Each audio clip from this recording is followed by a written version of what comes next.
So ito, may tanggap tayong Mini 2. So from Bulan, Sorsogon. Anong nangyari? Ito. Yan, may lumalabas na error.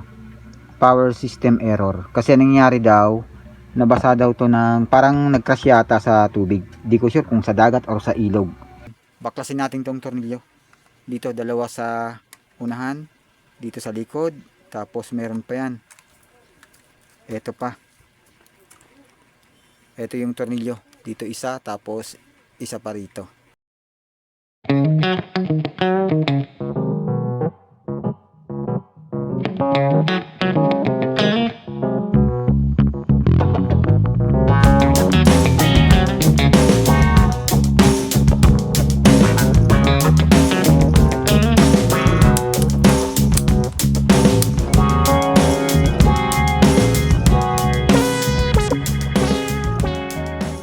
So yan, nabaklas ko na yung tornilyo. Yung 6. Dalawa dito, dalawa dyan, tapos dito naman. Ayan, nabaklas ko na yung 6 na tornilyo. Meron pa yan sa loob. So dito, kalasin natin to. Kalasin natin tong cover sa ilalim.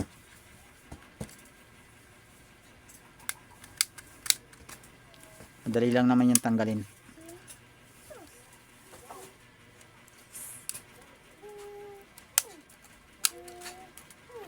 So yan.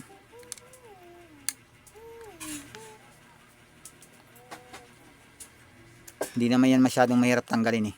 Pag nabaklas na yung dalawang tornilyo dito, pwede mo na iangat kahit kuko lang gamitin mo, mababaklas na yan. Ayan, tanggal na. Ito yung 3 tornilyo ng mainboard. 1, 2, 3. Para mabaklas yung pinaka heatsink.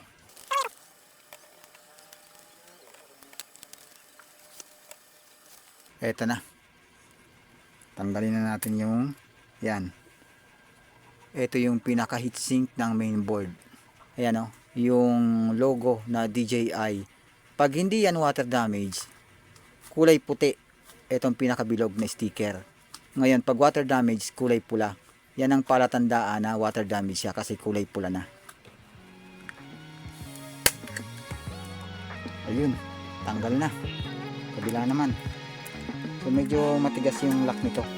So kailangan lang mahanap yun. Kailangan nyo lang mahanap tong pinakatapat nitong lock. Ayan o. So part na yan, pag natuklap nyo na, mabilis na lang tanggalin yan. Pati itong cover sa battery, palatanggal na yan pag natuklap na dito yung pinaka likod na part ng cover. So dito parang may nakikita kaagad ako ah.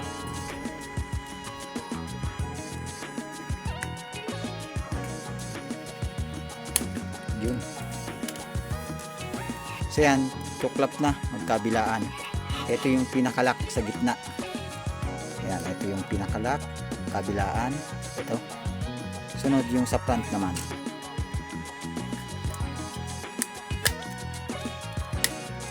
Yun. Tanggal na. Ito na yung pinaka top cover. Tapos yan, makikita nyo na dyan sa ibabaw yung GPS module. Tapos yung ESC. Ito yung board ng ESC. Ito naman yung GPS module. Ibig sabihin, ito lang yung ginalaw dito sa DJI Mini 2. Yung ESC. Ito lang yung binaklas. Kasi tingnan nyo, bagong hinang na. Nahinang na yung pinaka ESC. Tapos yung wire ng motor. Kasi yung pinaka ilalim, tingnan nyo ah.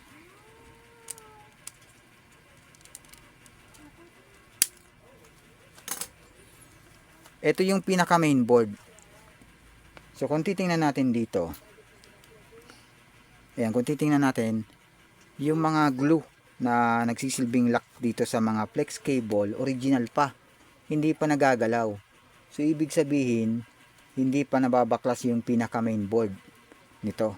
Ang tanging nagalaw lang dito, etong ESC or yung electronic speed controller. Ayan o, halata naman sa pagkakahinang. Tapos wala ng glue. Meron kasing glue yan eh. So yung hinang kasi ng 4 na motor, merong glue sa ibabaw. So ito, nabaklas ko na yung top cover. Ngayon subukan natin i-power on ulit para makita nyo kung ano talaga yung issue nito.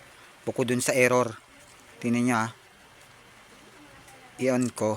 Tapos dapat tutunog yung motor. Ayan, gumalaw na yung camera. Ayan, nakapower na. Pero hindi tumutunog yung apat na motor.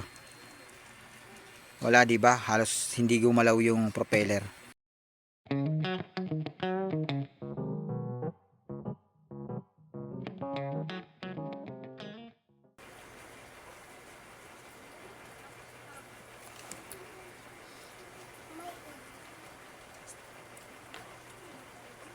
Ayan, kalasin na natin yung... So ayan, natanggal ko na yung apat na... Yan, nabaklas ko na yung mga wire ng motor. So yan o, ito yung mga wire sa motor. Nabaklas ko na. So yan, sunod itong wire na isa para sa ano to, sa LED. Yan. So yan, clear na. Natanggal na lahat ng wire dito sa ESC. Ngayon baklasin na natin ang ESC. Tapos itong flex cable. Tanggalin natin itong glue. Yan. Ito, kalasin muna natin. Yan. Tapos yung flex cable, tanggalin na rin natin. Ayan. Ito, nakita ko na. Ayan o, pagkabaklas ko pa lang ng board, tingnan nyo. Ito, may corrosion. Ayan o, pagkatanggal. Mabuti na lang isang set yung pinabili ko. Kasi chinat ko yung may-ari nito na bumili ng ESC. Tapos, yung flex cable. Tingnan nyo tong part na to. Ito. Hindi masyadong makita sa camera yan. Ito, tapos dito sa kabila. Corrosion. Kung tawagin dito sa amin, yung ano, asin-asin. Ayan o. Para siyang natusta, umitim. Tapos nagkaroon ng corrosion or nag-umido. Pati dito sa flex cable, ganun din. So yan, palit tayo ng ESC, tapos flex cable. So kailangan tong tanggalin na GPS module kasi nakalock siya dito sa ESC. Tanggalin muna natin dito.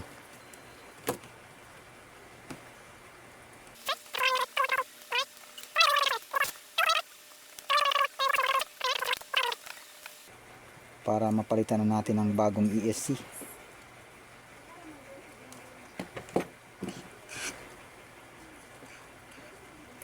So sa pagkalas nitong ESC, ayan, may rubber siya. Ito, yung O-ring. Yung transparent na O-ring. Huwag niyong kakalimutan yan. Yan, dalawa.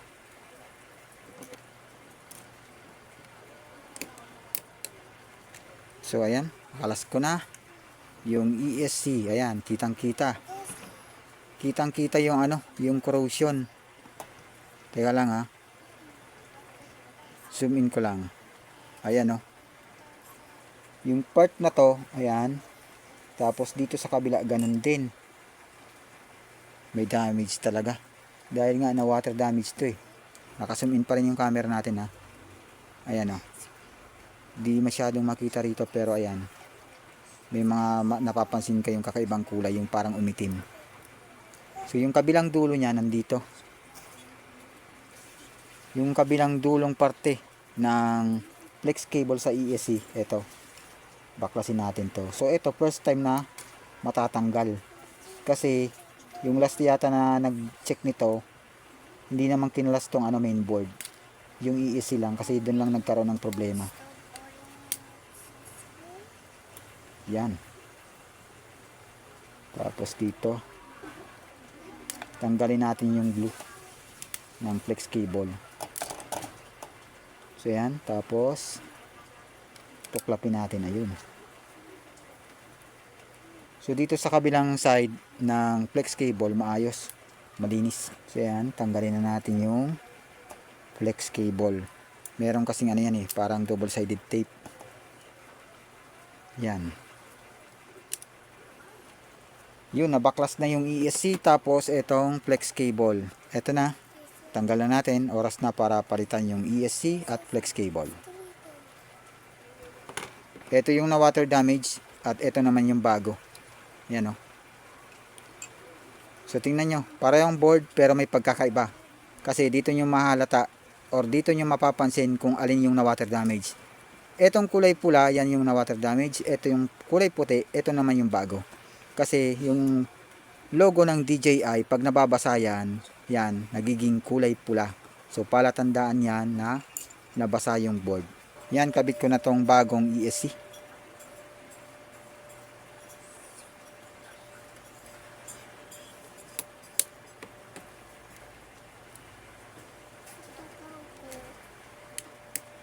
Ayun, balik na natin yung tornilyo.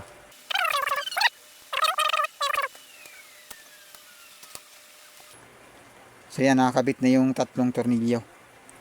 Isa dito at isa rin dito. Yung sa GPS module. Ngayon, kabit na natin yung bagong O-ring. Ayan, ito. Kabit natin dito. Yan. Ilapat lang yung pagkabit. Tig-isa. Yan, tig-isa ang O-ring. Yun. Goods na. Tapos ito, kabit natin yung malaking kulay itim na tornilyo.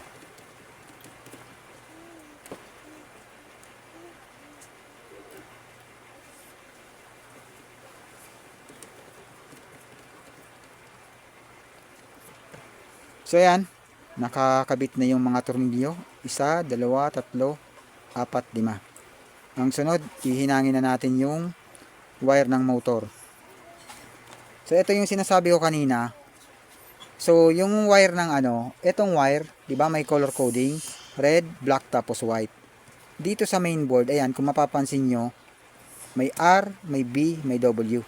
Red, black, white. So di na kayo malilito sa pagkabit nitong wire kasi bukod sa may color coding dito, pati dito sa board meron din. Ayan may nakasulat yung R, B, tapos W. Ibig sabihin yan, red, black, white.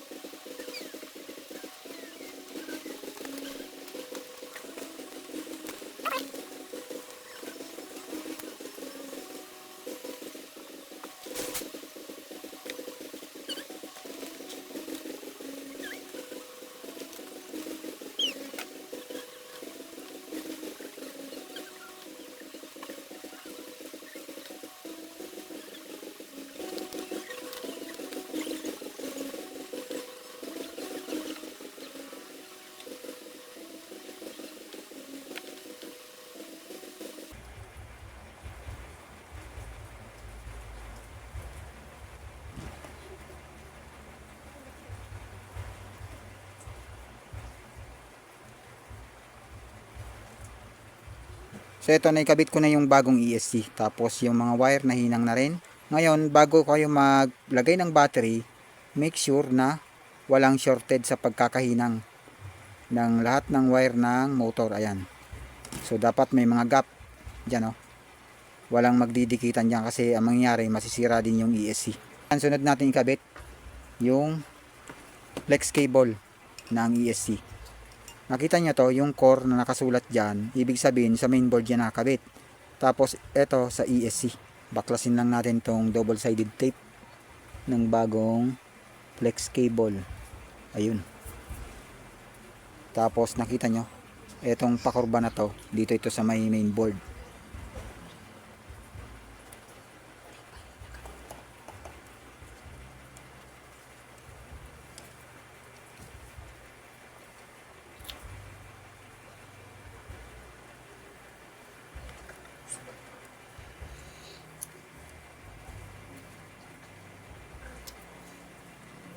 So yan, nakakabit na yung kabilang dulo ng flex cable. Tapos yung kabilang side naman, papunta dito sa ESC. Eto. So yan, kabit na natin dito.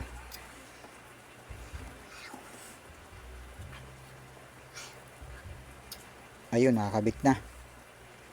So yan, goods na. Nakakabit na yung bagong flex cable at bagong ESC. So ito, try natin i-on, tapos tingnan natin kung gagalaw na yung motor, tapos kung tutunog. So yan, i-on na natin. Dapat gagalaw yung motor. Ayun, gumalaw na, tapos tumunog na rin. 'Di ba? Goods na. Ayun. So sige, i-off ko ulit, tapos ilapit ko dito sa microphone yung motor ng Mini 2. Ayan, ilapit ko dito sa may microphone. Hindi yata rinig eh. Tapos tingnan nyo yung isang motor, i-on ko lang ang drone.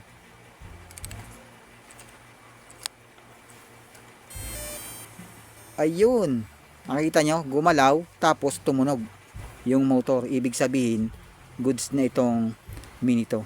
So ngayon, kabit na natin sa cellphone, tapos connect natin dun sa controller. Tingnan natin kung nawala na yung error. Pero bago yan, kailangan muna natin i-secure yung flex cable, kasi di ba tinanggal natin yung pinaka glue. So yan, lagyan ulit natin ng glue. Ito pala yung ginagamit kong pandikit sa mga flex cable, tapos panglagay dun sa mga hinang ng wire dun sa board ng ESC. Ito, Beta Gray. Lagyan natin. Ito yung magsisilbing glue dun sa ano, para ma-secure yung flex cable ng ESC para hindi bumaklas. Lagyan ko lang. Maganda to kasi talagang kapit na kapit. Tapos kung babaklasin siya, madali lang, parang yung ano rin, parang yung original.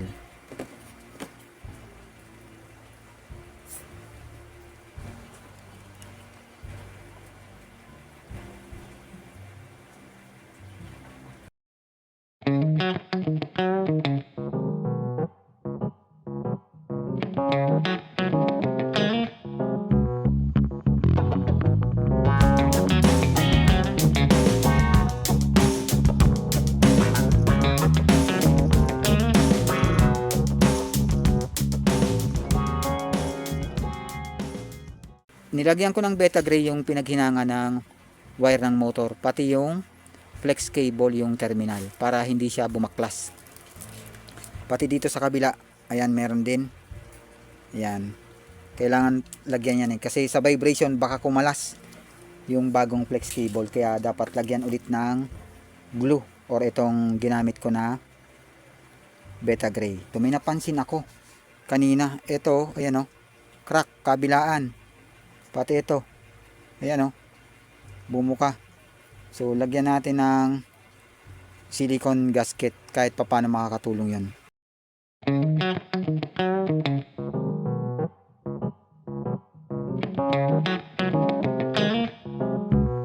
Ibalik na natin ngayon. Total, ayos na yung DJI Mini 2.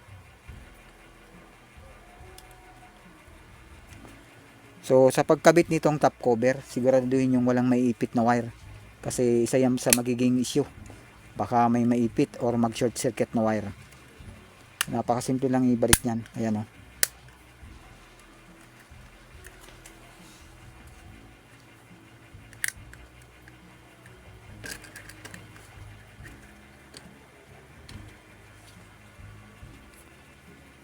Kabit muna natin itong takip. Munti ko nang makalimutan ha.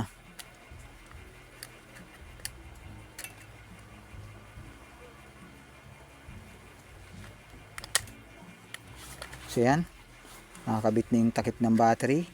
Tapos sa pagkabit nyan, napakadali lang yan. Yun.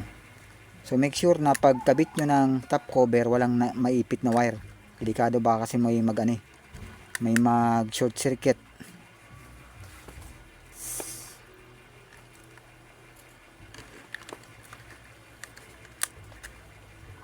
Yun, ba? Pag lumagatik, goods na yan. Yan, nakalapat na yung cover pati sa unahan. Tapos dito sa likod. Ayun. Lapat na. Balik na natin yung cover dito sa ilalim. Ito, nalinisan na yung heatsink, kabit na natin. So yan, merong tatlong tornilyo.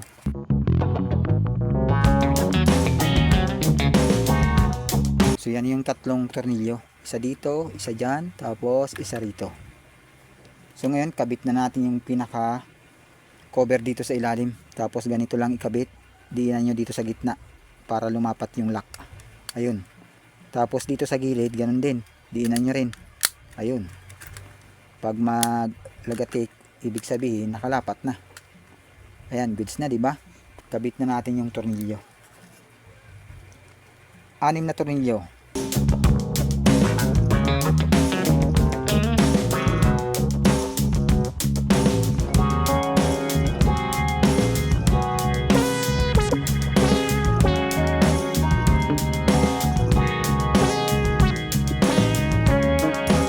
So yan, nakakabit ko na lahat ng tornilyo. So dalawa dyan, ito, kabilaan, tapos dalawa rin dito, tapos dalawa rin dito sa unahan. So yan, testing na natin. Open na natin yung bagong repair natin na DJI Mini 2.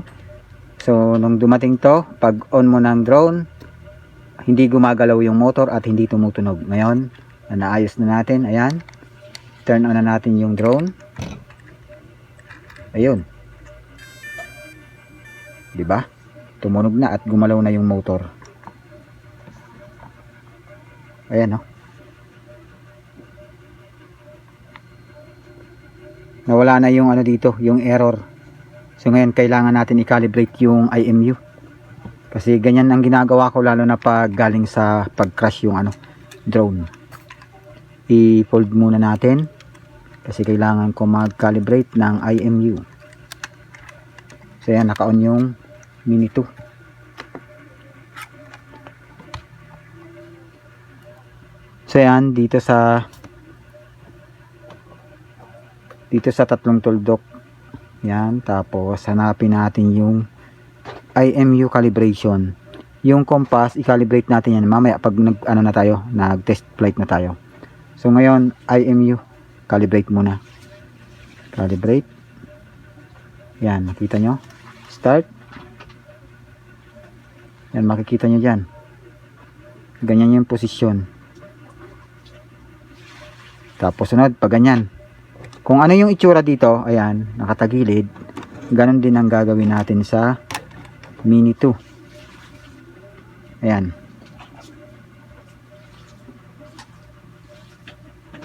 Ayun, sunod, baliktad naman. Ayan. Pag nag 100% yan, magbi-blink. Tingnan niya, ayun, 97. Ayun, oh, magbi-blink, diba? Sunod, ito naman. So, pag ganito naman yung pwesto ng Mini 2. Ganyan.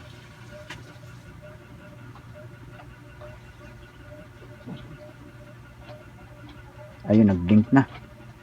Yun, nakatayo naman. So yan, nakatayo.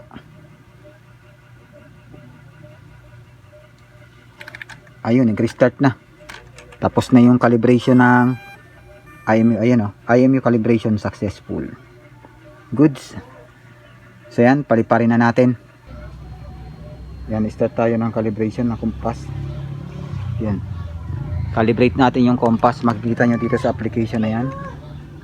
Tapos sunod, calibrate. Ganyan lang yung pag-calibrate ng compass. Yun, calibration successful. Goods na.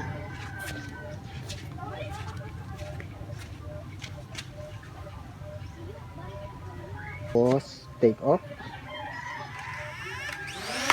Take off. Ayun na. Home point updated. Tingnan natin. So yan, naka-screen record lang tayo. So may wire dito. So yan, subukan natin yung Mini 2. Patasin ko lang, tapos atras ko ng konti. Kasi may wire. Ayun, oh. May dalawang wire na galing sa Soreco. Ganda. Astig na rin yung talaga, no? Yung Mini 2.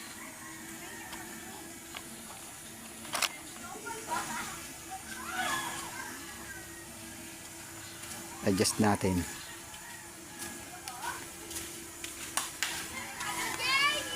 Forward.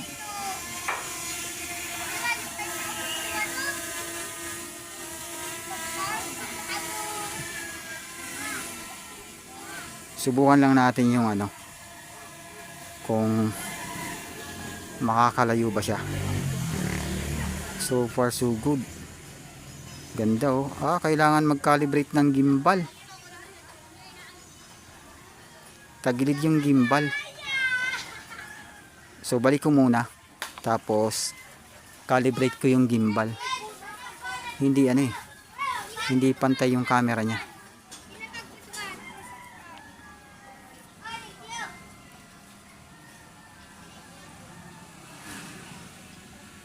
Hindi ako makapunta dun sa ano kasi high tide.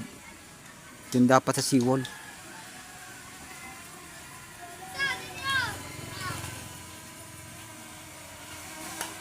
Walang ibang dadaanan yung mini to kundi dito sa may ilalim ng wire.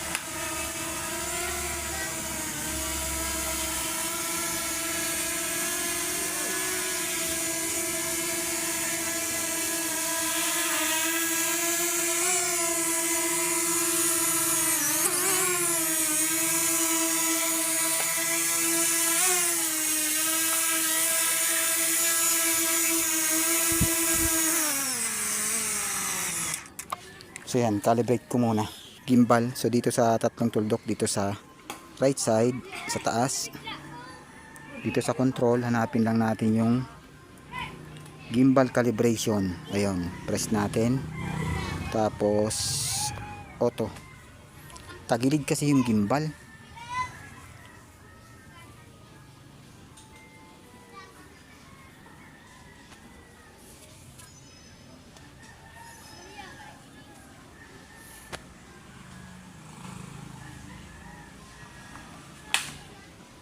Ayun, goods na.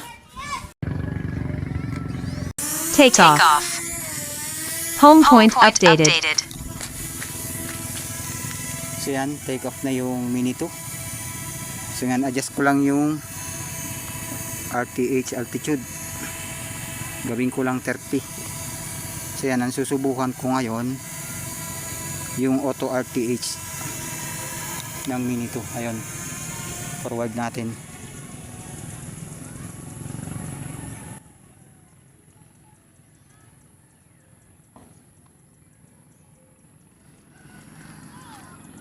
So yan, taas ko lang ng konti kasi medyo humina yung signal.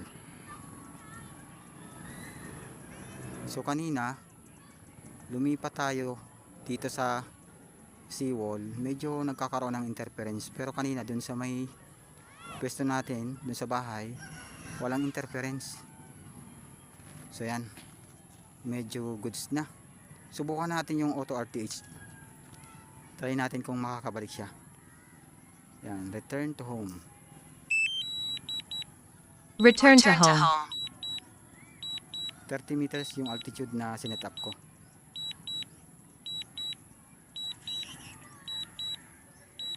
Ayun, pumihit na siya paharap. Goods. Ayun. Subukan lang natin kung talagang makakabalik siya. Hindi ko gagalawin yung controller.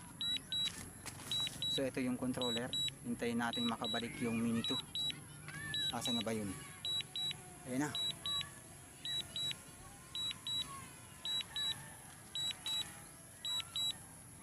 Dati mo an. Laing pigpayrahay. Taga Landing. Landing. Ayun, landing na. Tingnan natin kung mag-auto return talaga. Auto landing na.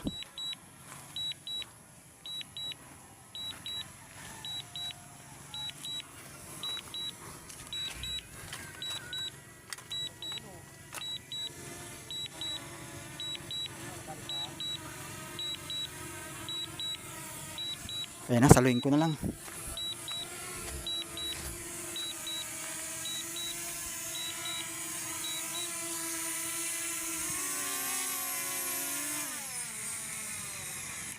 Goods. So ibig sabihin maayos talaga. Goods na yung pagkaka-repair natin ng Mini 2. So yan, ito na yung DJI Mini 2, nakalanding na. So good na. Wala na siyang problema. Wala nang error na lumalabas. Tapos yung auto RTH gumana. Saktong-sakto yung landing niya. So ibig sabihin goods na yung Mini 2. Shout out pala kay sir, isang subscriber natin. So nakalimutan ko yung pangalan pero ito ilagay ko na lang sa screen. Shout out po sa iyo sir at maraming salamat po sa suporta mo. So, sa lahat ng mga subscriber natin, maraming salamat po sa inyong suporta at maraming salamat sa panonood ng mga tutorial video na ginagawa ko. So ito, goods na yung Mini 2 at pwede na tong kunin ng owner niya. So maraming salamat po sa inyong lahat.